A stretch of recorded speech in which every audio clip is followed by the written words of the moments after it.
Info Plus for genuine information.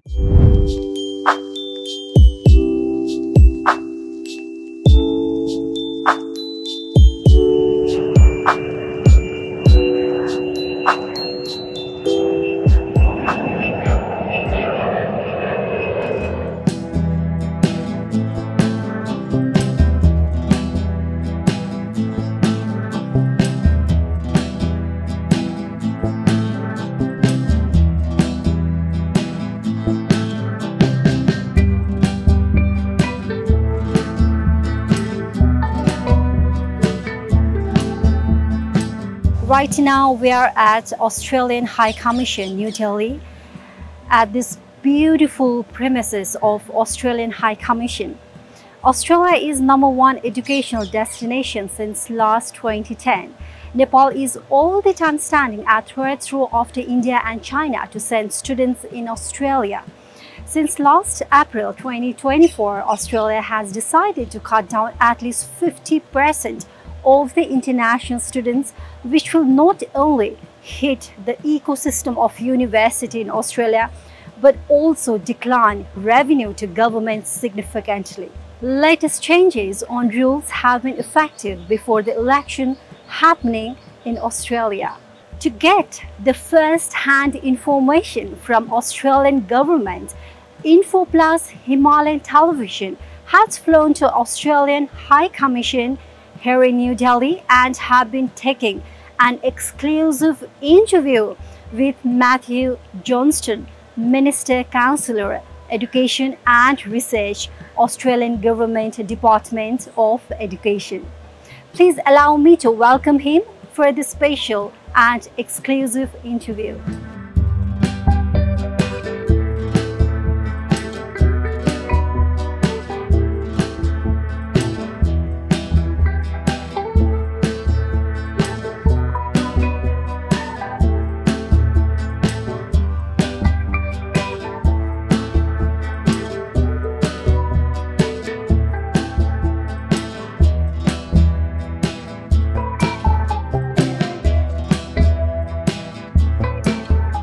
Today, we are at the Australian High Commission in New Delhi, all the way from Nepal, amidst an intense heatwave sweeping across the city. Despite the scorching temperatures, our guest, Mr. Matthew Johnston, Minister Councillor for Education and Research at the Australian Government Department of Education, had joined us to discuss the important work being done here.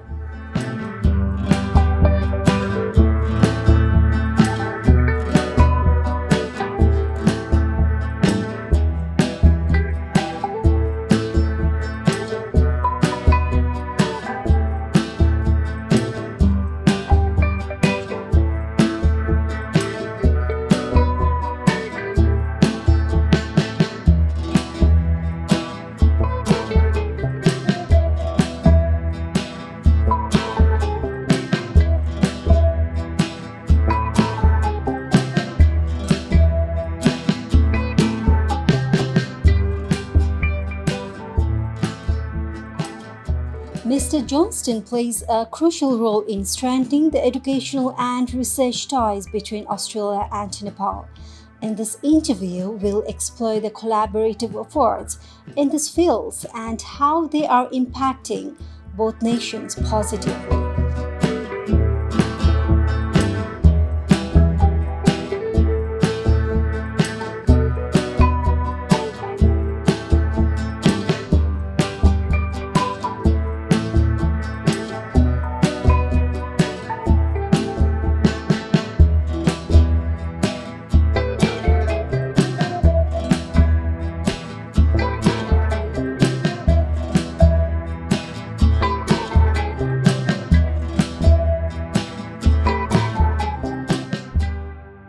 Info Plus for genuine information. Namaste, Mr. Matthew Johnston, and welcome to the show Info Plus on Himalaya Television. And thank you so much for letting us take an interview on this special and beautiful garden of Australian High Commission, New Delhi. Thank you very much, Rebecca. It's lovely to have you here in New Delhi.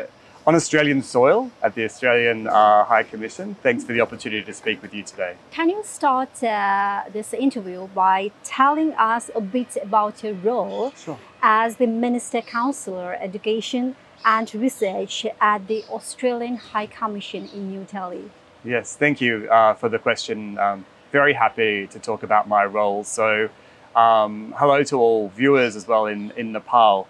So although I'm based here in New Delhi, my job, and I work for the Australian Ministry of Education, strengthening relationships with countries across the whole of South Asia. So although I'm based here in India, I regularly travel to Nepal and work with stakeholders and colleagues in Nepal as well.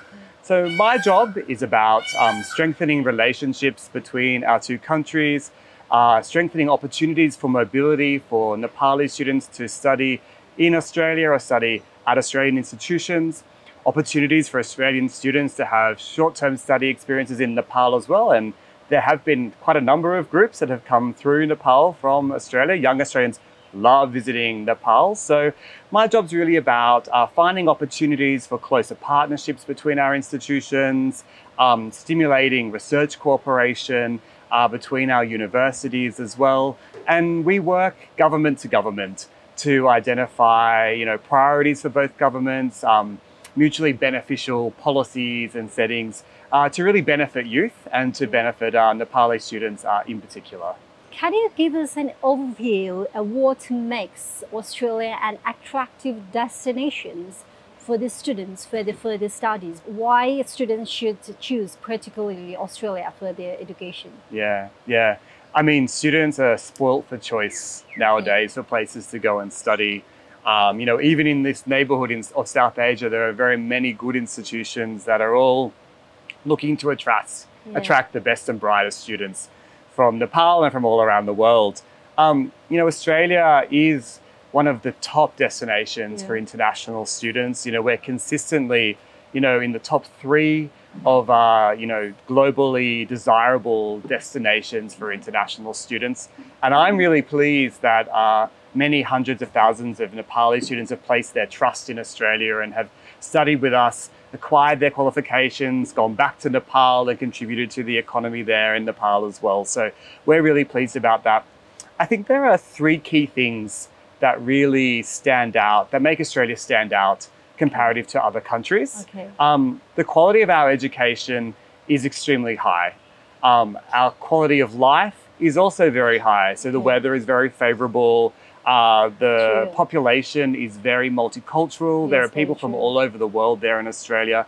Australians are very warm and welcoming people as well. So the quality of life and the opportunities to get work experience and to work while you study, but also to acquire skills that are really globally relevant for the world of work is really strong. And then the final area that I really think sometimes people forget and students don't always think about when they're looking at rankings or looking at cities or looking at employability outcomes and those kind of things, and that is international students invest a lot of time and money in studying with countries, and Australia doesn't take that for granted. We are the only country in the world that has legislation that protects international students studying in Australia. So our student protections are second to none. We lead the world in that, and we make sure that students get what they pay for and they get the outcomes that they expect from our international education institutions. So these are some 3 areas why I think Australia really stands out as a destination, and we've been very popular with Nepali students. Which we are very grateful for. And, we are always looking at ways to make sure our education is top-notch and exactly what international students want. What scholarship opportunities does Australian government offer to the students who wants to pursue their further education in Australia? The first I would say is our universities are quite generous. They give fee reductions and small scholarships like partial scholarships can be 30–50% to a very large number of Nepali students, particularly those that are very meritorious. So that's one. There are lots of different fee reductions and scholarships, part scholarships that are available from our universities. Our universities also reward really smart, meritorious students, and there are so many very smart young people in Nepal. Our universities grant those based on a history of academic excellence, commitment to serving communities and society, and a lot of extracurricular activities our universities look at. For Nepali students, to make it easy for you, we have a search engine for all available scholarships in Australia on our studyinaustralia.gov.au website. So there is a search engine there. You can go in, search by course, by institution, by city. It's really good. It's kept up to date, and it's a one-stop shop for you to find all sorts of scholarship opportunities. Now, Rebecca, we were talking about the excellent Australian ambassador to Nepal, Felicity Volk, and we're both sort of admiring so much about her before, but in her capacity as ambassador to Nepal, she offers what we call the Australia Awards, which are really very elite, very exclusive, and very highly desirable scholarships for really good students, for government officials, for young leaders across Nepal to go and get an experience in Australia in their chosen field. So some of these are fellowships, some of them are full master's programs. So each year, the Australian Embassy in Kathmandu offer these scholarships for meritorious Nepalis. And I think there's been some really incredible people who have been able to study with Australia and undertake fellowships there. And, you know, that's more the benefit for the Australia-Nepal bilateral relationship. Could you please update the recent visa policies for the international students, including any recent changes they should aware of, and the post-study work opportunities available in Australia for the students? Absolutely. A really topical question. And I'm sure many of your students are very well versed in the visa changes. I find when I talk to international students, they know even a step ahead of me what's going on in terms of visa settings. So, I mean, it's been very public. The Australian government launched a new migration strategy in December last year. And over the course of the first half of this year, have been implementing changes around the genuine student test for visas. So really, students, genuine students, you don't have anything to worry about. We are putting back into the visa system and back into international education greater integrity. There are additional checks that are being undertaken by both the visa processing officers, but also our universities to ensure that genuine international students get the best quality education they can in Australia. So a number of things have been changed. The amount that students need to show in terms of earnings and access to living expenses has increased, and that's increased because the cost of living everywhere in the world has increased, and unfortunately Australia is not immune to that. So students need to show more availability to funds to cover their living expenses in addition to their tuition fees when they come and study in Australia. High Commission has increased the fees for the students. Many students have been facing, you know, confusion about, because most of the people, though they have a very strong educational background, still it's hard for them to afford, isn't it, in some point? So what do you have to say on this regard? So in this regard, as I was just saying, the increase in the amount of available living expenses a student needs to be able to show in applying for their visa is about protecting the student and making sure that when they go to Australia, they have enough funds to support themselves so they can study, and so they're not taken advantage of when they become vulnerable in workplace situations. Of course, you have mentioned the increased visa fees. That's only just happened 2 weeks ago, so it's too early to say about what impact that has had on student lodgement numbers or the number of students wanting to study in Australia.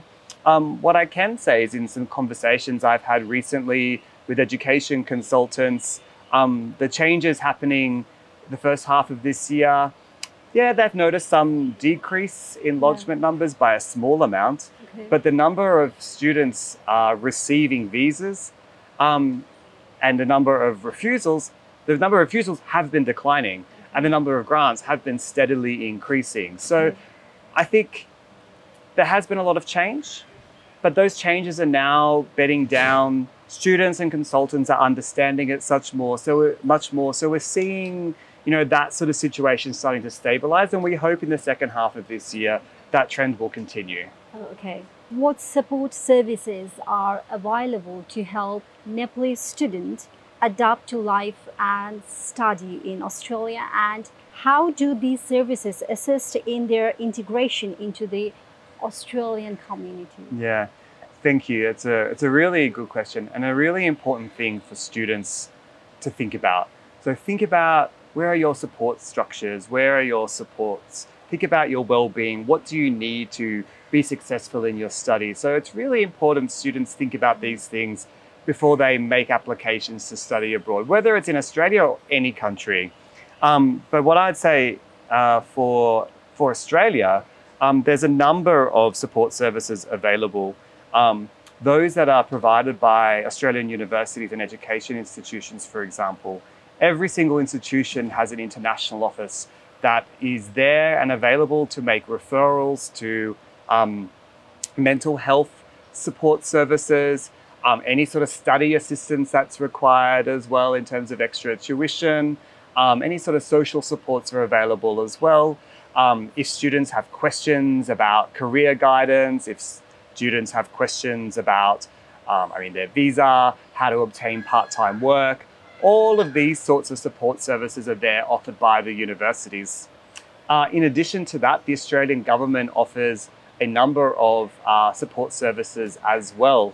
And this is very unique. No other country has these things. So we have an international student ombudsman, which should something unfortunately go wrong, students can go to the ombudsman, make a complaint, and they can get rectification of their concerns. If they have concerns about their well-being, they have concerns about the quality of education that they're receiving, they can go to this service and make a report, and those claims are investigated. We also have something called the Tuition Protection Scheme. Historically, sometimes if a student is unable to study in the course that they are enrolled in, whether because the institution closes or the course isn't offered, we have a tuition protection scheme, which then will refer students to another course. We'll place them in another course free of charge, or their course fees will be fully refunded. Okay. Now, that's only if something goes wrong, and that's in the small number of cases. But what this all means is Australia is a very welcoming place. We take student well-being and student protections very seriously, and we make sure that students get what they pay for. The other thing that for students to sort of think about, we have international student associations as well, which really provide a good advocacy and a voice for international students with the government as well. And of course, in Australia, there are lots of Nepalis. So lots of community organisations are there. There's lots of support that you can get from your own community there in Australia as well. So we really think about this very much, and we put in place a lot of programs to make sure international students feel the most welcome they can. As I mentioned, in Australia, there are so many Nepali students, and there is a large number of Nepali communities. Yes. The Australian High Commission is in New Delhi. Why not in Nepal? So we have the Australian Embassy based in Kathmandu. The Australian High Commission is an embassy. But because we're in a Commonwealth country, India is a Commonwealth country, we call it a High Commission. So my position, the Education Minister Councillor, is based here because I work with lots of countries in South Asia, and Delhi is very connected to go to all these places. So we're very well represented in Nepal with an excellent ambassador and a really good team. And I'm very lucky in that I get to visit many times a year, as we were talking about before. This year alone, I have visited twice, and there's probably 2 more trips to come. So we're here in India because we work in India, and we have our immigration colleagues based here. But I also have a team that are here, and we travel to Nepal regularly, and we work closely with the Australian Embassy there in Kathmandu. What support services are available to help Nepalese students adapt to life and study for Australia? And how does this services assist in their integration into the Australian community? Yeah, so some of the services I was mentioning before are they exist there for international students delivered by universities, Okay. but also from community organisations and the Australian government. But to the last part of your question about how does it help them integrate, well, students are met on arrival at airports by government officials and also by the university or an education institution. They can help with finding accommodation, providing advice on accessing part-time work as well. So students are met on arrival. We have very comprehensive orientation programs, settling in programs. Many universities establish buddy systems and mentorship programs for students as well. So all of these things are there, available for students if they are having any issues. They know they're there, we promote them well, and it allows students then to really access the help they need when they need it. Nepal be a viable option for transnational education? And what steps should Nepal take to host Australian university branches? Yeah, really good question. As part of my government-to-government work that we do with the government of Nepal, we've had a number of conversations about how can we promote partnerships between Nepali institutions and Australian institutions, and to really find models that allow Australian institutions to deliver qualifications in Nepal so that Nepali students can get access to international education from home and can get access to this. So there are some already good examples of this happening. So Gates College in Kathmandu delivers Australian qualifications from our public vocational education system, TAFE New South Wales. So they offer commercial cookery there in Kathmandu.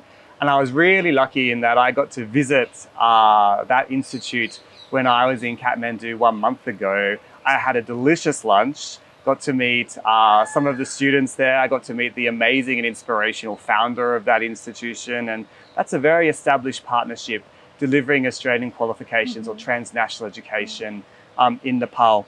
But to do more of this, and I've said this to government of Nepal, we just need some clarity around what are the terms for Australian universities delivering Australian qualifications, either with Nepali institutions or separately into Nepal.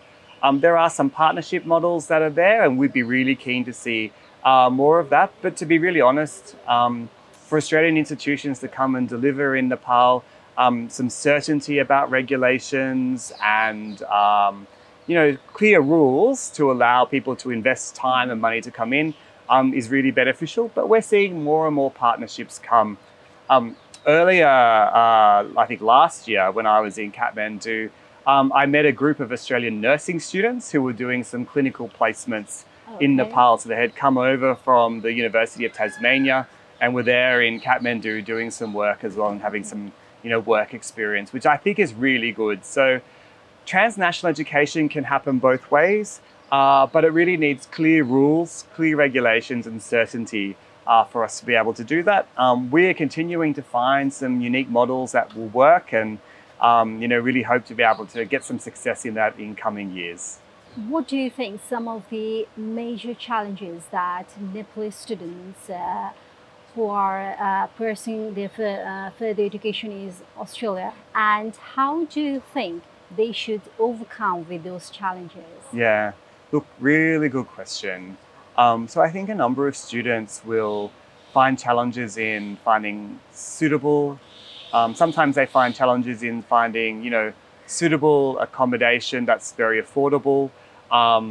Sometimes students may face challenges around finding appropriate part-time work to help support themselves. Maybe some other challenges are around, adapting to a different culture. Understanding the Australian accent sometimes can be a challenge, and, a different academic culture. So in terms of some tips that I would give to Nepali students is, make sure you really do your research. There's a lot of services available, such as our Fair Work Ombudsman, which has some really clear fact sheets about the minimum wage in Australia, how to make sure you're protected and not taken advantage of by employers. So there's a lot of resources available to students to make sure that when they undertake part-time work, they get the pay they're supposed to, that their tax is all okay, they get advice about these sorts of things. So do your research, have a look at the Fair Work Ombudsman and the International Student Ombudsman. There's lots of information available to international students to help with managing any challenges around part-time work. Universities have accommodation officers that help you find secure and safe student accommodation. Our universities have a lot of accommodation available that students can rent as well. Oh, we can see the peacocks here. Yes, very beautiful. They're really very beautiful. We're very lucky here at the High Commission. Yeah, there's the male and the young chicks that you see grow up as well. Yeah, we're really lucky at this place to have these around. Sorry, I know I'm not answering your question, but I thought maybe the viewers like to see the little chick peacocks we have here. I think we want to make sure that students can overcome those challenges very much. So do some research, make sure you're prepared. We're very committed to integrity for our students and making sure that you are studying and are able to study and get the qualifications that you are paying for. Looking ahead, what new opportunities or initiatives can Nepalese students expect from Australian educational institutions or the government? Good question. So I think, personally, I'd like to see some, more opportunities for transnational education in Nepal. Australia has a lot of experience doing this, and actually viewers might be interested that 2 Australian universities have already established in India. So already there are some opportunities for studying with Australia a little bit closer to home here in India, but let's see whether we can get more partnership models like what we've talked about happening in Nepal. We will continue to offer high quality education. We will continue to be welcoming of international students, particularly Nepali students as well. How does Australia view its role in South Asia, particularly in relations to Nepal, and what strategies are being implemented to strengthen the ties between 2 countries? So I think earlier in our interview, we talked about the many numbers of Nepalis and Nepalese living in Australia. And that diaspora community is so important for the deepening of understanding between Nepal and Australia. And I'm really happy that a lot of that diaspora growth has been driven by education. Nepalis studying in Australia, going back to Nepal, bringing their qualifications back to Nepal, opening businesses, investing in that relationship. But also many Nepalis have settled permanently in Australia and are contributing to our economy, to our community, to our culture as well. And there's everywhere in Australia you can see the influence of Nepali diaspora. So for international education, Nepal is the third largest source of international students studying in Australia. So first is China, second is India, by sheer numbers, third is Nepal. So it's really important. That really allows greater interconnectedness of our countries and greater understanding between the two. Nepal and Australia governments have annual senior consultations from all aspects of the partnership and the relationship as well.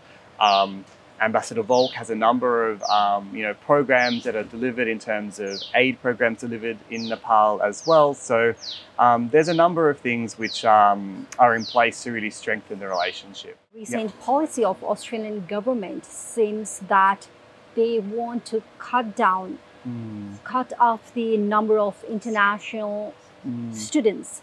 Would you like to elaborate on this regards? So many students from Nepal are interested to apply to Australia, and they just want to go to Australia rather than choosing other countries. So the number of students has been cut down, isn't it? So could you please tell us something on this regard? Actually, and I'm really happy you asked me this question because there's been no cuts yet. And the government's policy is not about cutting. actually.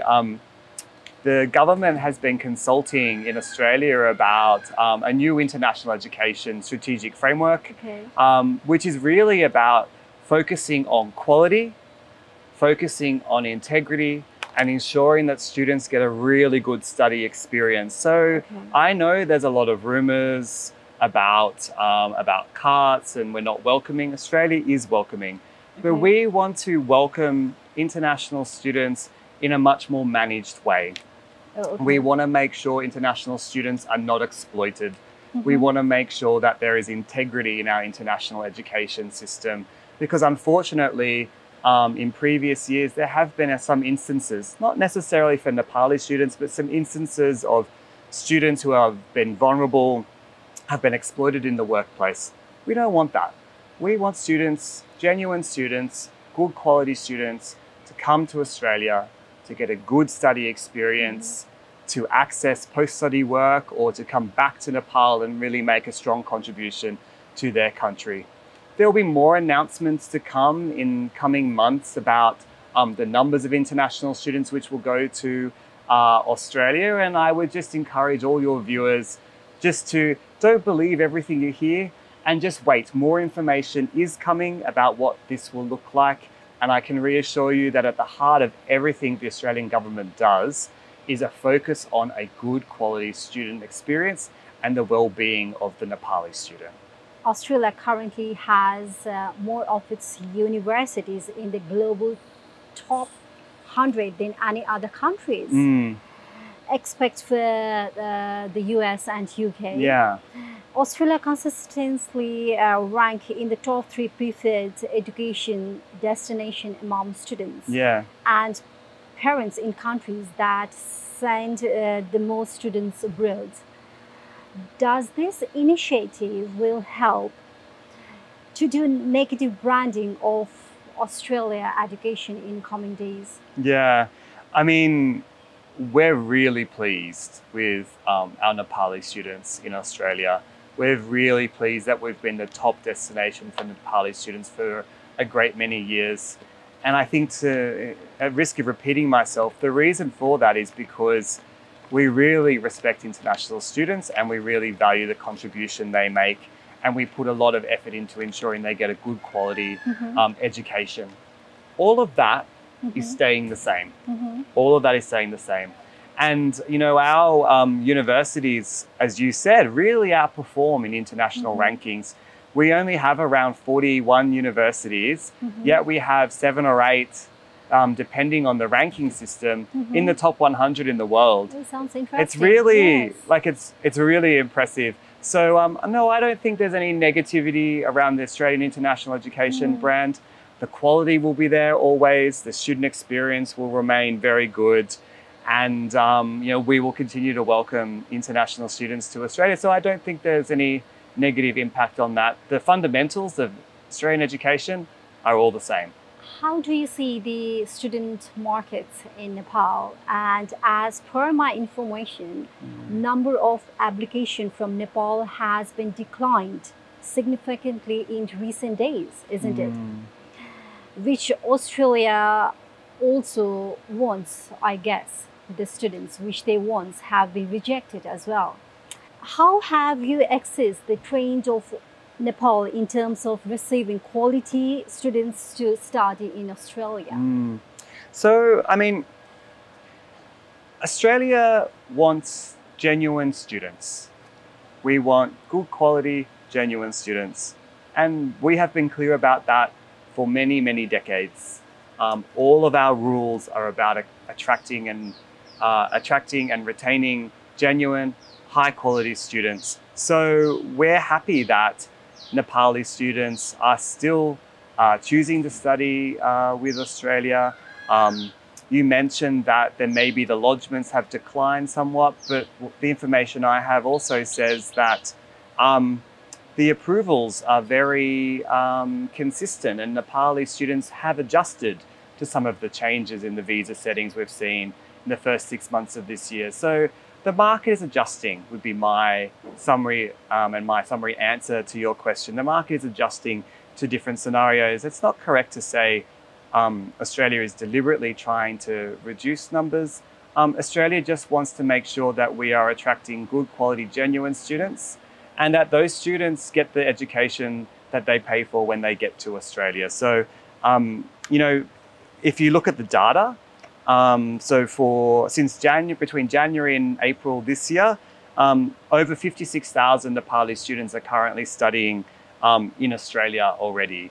60% of those are in university level, 40% in vocational education. So they're very good numbers. You know, that's still a very significant number of students. The changes you've alluded to are still under consultation in Australia. So I really do implore everyone to just wait and see in the next month or so. Greater clarity is coming in terms of this further change around the international education strategic framework. Don't always believe what you read or hear, that it's, you know, in terms of what Australia is doing and why. We are looking at how we can manage growth sustainably to ensure that students get good quality education and have a good experience studying in Australia. What message do you have for Asian students and parents regarding the recent Australian policy changes and Australia's appeal as study destination? Okay, so Australia still offers one of the highest quality educations in the world.